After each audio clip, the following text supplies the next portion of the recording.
I live in the United States, specifically Alaska, in a small, very rural and isolated town. We're not cut off from the world, though few outside know we exist.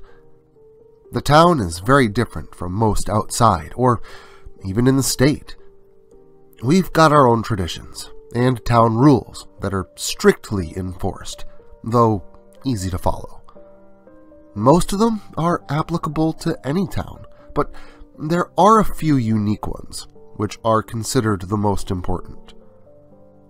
The first rule is to not go out at night, especially past 9. The second is not to look outside the windows at night for any reason. The third is not to go into the forests around the town, especially not during the 12 Nights of Tears. The fourth and most important is not to miss any town holiday, especially the 12 Nights, which is the most important holiday the town has. Most people don't know the full scope of the 12 Nights, and they're better off for it.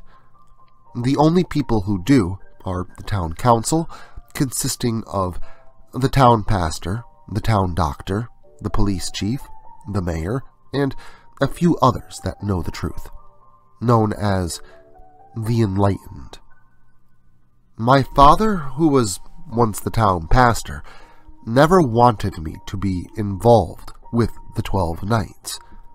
He always wanted me to move away from this hellbound, accursed town, as he phrased it, and live a happy life. Alas, fate seems to have had other plans. It started when I was 10. I knew all about the rules of the town, and I followed them like everyone else. However, I was rebellious, headstrong, and always looking for adventure. We, the children of the town, only knew what everybody else knew about it, which wasn't a whole lot. We were taught that it's a celebration of the town's founding, and of God and winter itself, as well as giving thanks to the land and the bounty the land and God gives us. It was essentially a mashup of what others may call Thanksgiving, Christmas, and Yule. It was supposed to be a time of peace, love, thankfulness, and good vibes. This seemed odd to me, though, as my dad always seemed more stressed than any other time of the year, and always acted suspiciously around the time. And it was a well-known rumor amongst the children of the town that the council met privately during the 12 Nights. So, when I was dared by one of my classmates to break the town rules and sneak out to learn what the adults were hiding from us that December, I knew I had to accept it and learn the truth. As always, we were on vacation during the 12 Nights, as our school's winter vacations ran from the week before the 12 Nights to January 1st. December 1st, the town does a yearly census. That's when most people in my town begin decorating for the holidays. By the time the 12 days came around, there was always red, white, green, and orange decorations all around, and there was usually fresh snow on the ground by that time. Snow or no snow, though, it always seemed so beautiful to me back then. It still has some of the charm it used to for me, but now it has a much more sinister connotation. A mask of holiday cheer and love hiding a foul darkness within. Apparently, as time went on, I started to become anxious about sneaking out. Yet, no matter how high my anxiety rose, my determination was higher still. Nothing was going to stop me from finding the truth, if there was one to find. Then, before I knew it, the night finally came.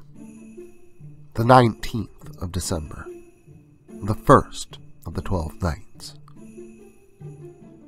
During the day, all the adults went to church, while the children played. That night, everyone went to bed early, knowing that breaking the 12 nights was the most dangerous time to break the town rules of all.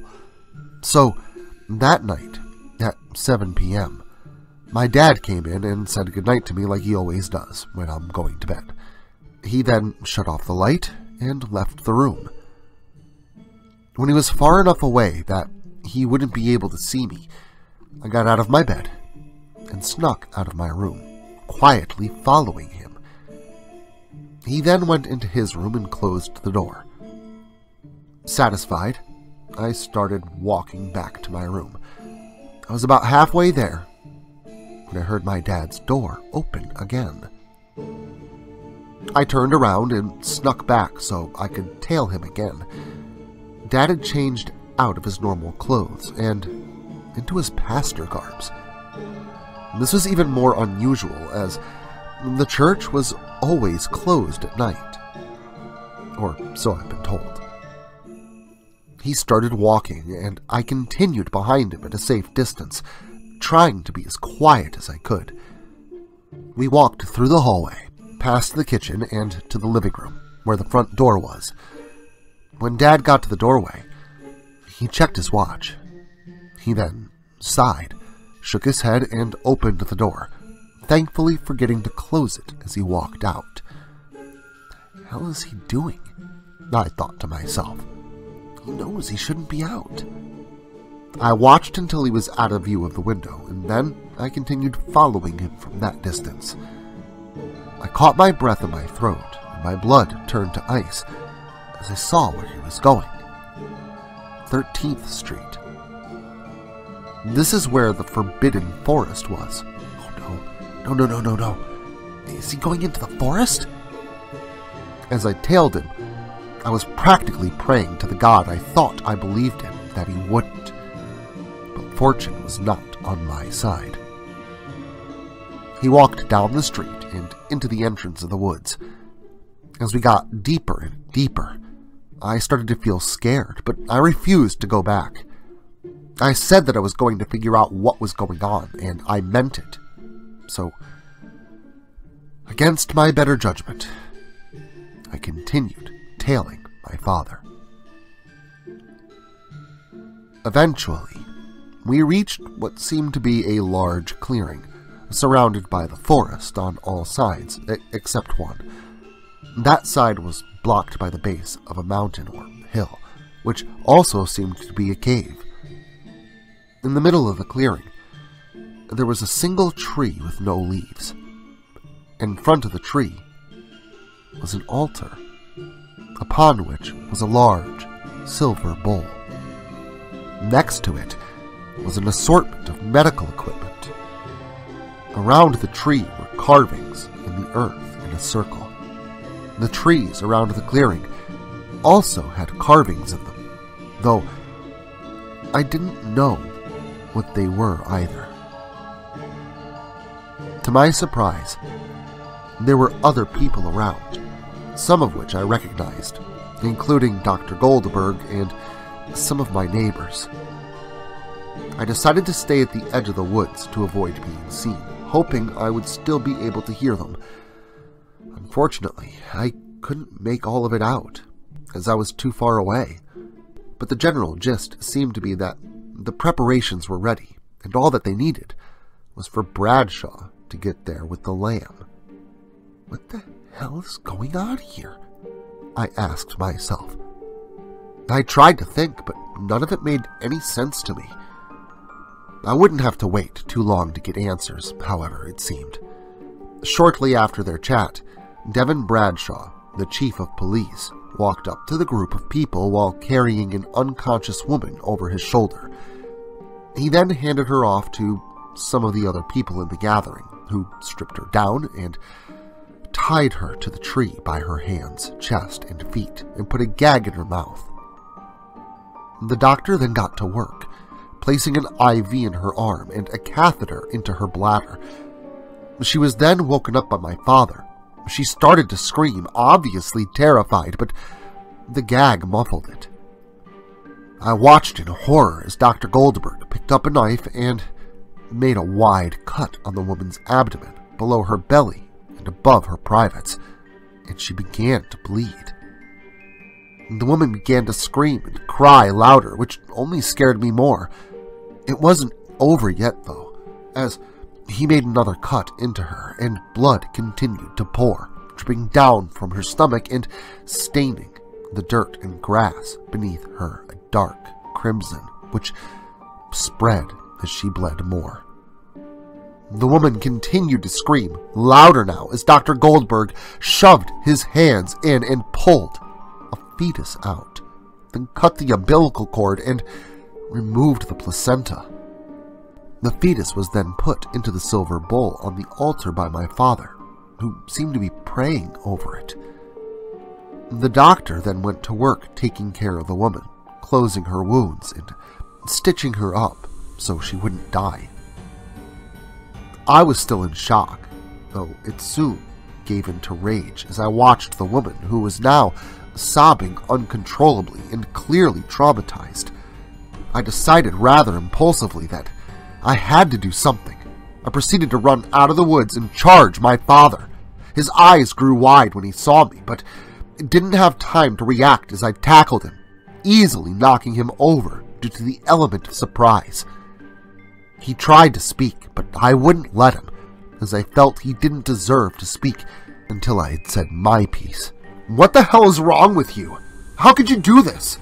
I yelled at him as I started beating on him, admittedly not doing much harm. I wasn't very strong when I was young. He looked over to the other people, but they seemed too shocked to do anything either. He looked back at me, tears in his eyes, and then down, not making eye contact. "Anthony, please go home. I'll explain everything there after, but you can't be out here. It's not safe." He looked at me pleadingly. I was about to argue when Chief Bradshaw spoke up. "Father, it's too late. There won't be enough time." My dad uttered a short string of expletives. The first time I'd ever heard him do that. He quickly composed himself, though. "All right, Anthony, I need you to go hide in the trees. I just hope he won't notice your presence." I wanted to ask who he was, but decided now wasn't the time, and complied. My father went back to the altar and continued praying. Then I saw movement, and watched as something started to come out of the cave. I gasped as it became visible. Its head was like that of a reindeer. Its body and arms were similar to that of a human, but covered in the same fur. The creature's arms ended in hands with giant claws like that of a wolf, and it stood bipedal, about 10 feet tall, with goat-like legs. It walked over to the altar and picked up the bowl, looking inside. It then opened its large jaws, almost to the point of unhinging, and dumped the pale, blood-soaked, slimy proto-human down its throat. As it did, I noticed its large fangs. The beast then moved back towards the woman, who had gone unconscious earlier but was now awake once again and scared stiff. The beast then tore into the woman with its claws, removing chunks of her and stuffing them into its mouth. The woman screamed and wailed in terror and pain, still muffled by the gag. The beast ignored the sounds as it continued gorging on her, spilling tons of blood and dropping bits of meat as it stuffed itself until there was nothing left of the woman but the large amount of blood that she had shed. It then turned around, starting to move in the direction of the cave once again, but stopped. It then started sniffing. It let out a loud growl, the deepest and most terrifying growl I'd ever heard. Then, in what I can only describe as 1,000 voices at once, we heard something spoken inside our heads, something that chilled me to my very core. "There's a child here. Bring it to me. 2 men with zero hesitation picked me up and brought me before the altar in front of the great beast. It looked at me as if it were looking inside of my soul, and the most intense fear that I had ever felt in my entire lifetime coursed through me the entire time that our eyes were locked. This child will be an excellent dessert. Place him above the altar. "No!" my father shouted, his voice a mixture of rage and panic. The beast's eyes and nostrils flared. "You dare disobey me? Have you forgotten your place, Pastor?" The unholy beast bellowed, its voice echoing throughout the forest. At this, my father looked at it pleadingly. "Please, my lord, this boy is my son, my only son. Please, have mercy on him." The creature seemed to ponder this for a moment, then spoke again. "Very well. I shall spare your son, though only on my terms. The first is that this never happen again. You will find me not as charitable if another child wanders in during my period of worship. The second is that your son is to become your replacement upon your death. He shall never leave this town, nor shall he disobey my word at any point in time. Do you agree to these conditions, Father Jonas?" My father, just grateful that my life would be spared, agreed to the dark creature's demands, sealing my fate. It nodded once, accepting their bargain, and returned to its cave. Once we could no longer hear the beast, my dad brought me home. My dad explained everything to me after making me a hot cocoa and making himself a Mexican coffee, which was essentially his comfort drink. The story of the 12 Nights, as my father told it, essentially goes as follows. A long time ago, way back in the colonial era of North America, a group of prospective settlers looking for a new life of opportunity had sailed for the New World, as they called it, but ended up lost at some point. They eventually landed in the New World, but not anywhere close to where they were trying. At that point, however, they were just relieved to be on land again, and set off trying to find an ideal place to settle. Their relief soon turned to fear, however, as they soon realized that they didn't know how to survive in this new land, and they would either likely starve, freeze, or die from disease or the unfamiliar flora and fauna. It isn't entirely clear how, but it is known that the town's founder had found the cave. It was then that the being you saw tonight made itself known to us. You see, the Christian God is not the only God to exist. No. Long before he came about, there were far older, more powerful and primordial gods. That dark creature, Kanar, is one of those gods. Continuing, Kanar terrified the already existing native population, who thought he was an unholy being, and rightly so.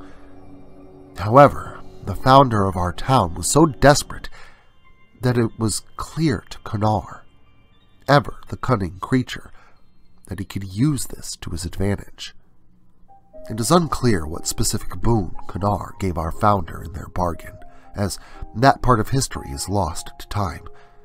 But whatever it was, ensured the colonists' survival and prospering.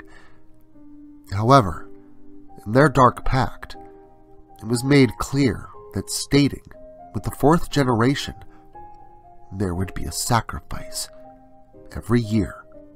For 12 nights of it, there would need to be a sacrifice, a woman and her child, preferably unborn, but newborn would also be acceptable. our founder reluctantly accepted, and the 12 Nights of Tears, as it's come to be known, has been passed down from generation to generation of town council. All of the original settlers knew, but they eventually decided that only those that needed to know should know, and the rules of the town were made. However, there were, of course, people who didn't want to follow the rules. These people would either go missing or become part of the Enlightened. The Enlightened were people who had discovered the truth and either willingly or through coercion assisted the town council with the 12 Nights of Tears. The yearly census taken, as it turned out, was a census to see who in our town was pregnant or had babies recently, and make a lottery to randomly determine which of them are to become offerings to Kanar. I guess it was decided that it would be the fairest way. After I learned all that, I was shaken to my very core. It did seem better that the vast majority of people were left in the dark about this, but it did leave me with one question. Okay, but why do we still do this? Now that we know how to survive and thrive, why do we still obey that thing instead of telling it to fuck off? My father frowned deeply at my question and choice of words. First off, watch your language. You know better, Aunt. And as far as why we still follow the pact, we still follow it because it would be worse if we don't. He then recounted me a tale that his father, my grandfather, was told about the time my great-grandfather tried to refuse the demands of Konar. By the end of it, I had vowed to myself that I would never let anything like that happen again for as long as I lived. After my dad had told me all this, he gave me a smile that I could tell was forced, then sent me to bed, pointing out that I had a big day tomorrow, as I would be starting my apprenticeship the next day. I went upstairs, but couldn't sleep after the events of that night. Once he thought that I was out of earshot, but wasn't. I heard him start sobbing. It's been 20 years since that night, and true to the deal my dad had made, I started my apprenticeship the next day, and eventually took over as the town pastor upon his demise. I have a relatively peaceful life, all things considered. I even have a family of my own now. I am worried, though. My wife is pregnant, and she's supposed to be due December 12th. That means that she's eligible for the lottery. And if she's chosen, then it doesn't matter that she's my wife. I would still have to do my duty as the town pastor and deliver her and my child to the woods and render them unto my lord. I feel powerless, but all I can do is hope for the best and pray that she isn't chosen.